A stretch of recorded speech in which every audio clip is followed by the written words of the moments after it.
Hey there, I'm Pastor Brian, and it's time for Questions from Kids.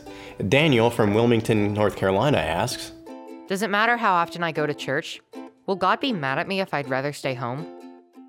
Daniel, thank you for asking that question because I think you're not the only one who asks that.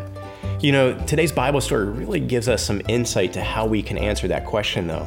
Because today we saw that Solomon's heart was not completely devoted to God, and that got him in great trouble.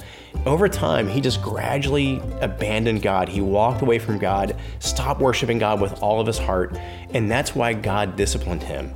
And here's what matters. Here's what we have to see. God was upset because Solomon's heart was not right.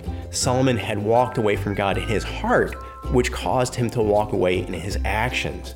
And so your question, does God care that we go to church every week?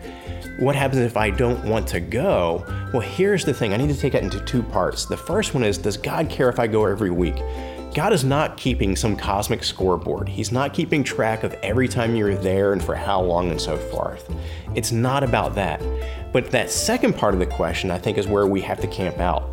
That I would ask you, why don't you want to gather together with the church? Why don't you want to go and worship God? That's what God cares about. You see, because if we love God, if we are grateful for what He's done for us, then we should want to gather together with other believers and worship Him on a regular basis, understanding there are times that we can't make it to church. There may be times where we're sick, there may be times where we're traveling or so forth.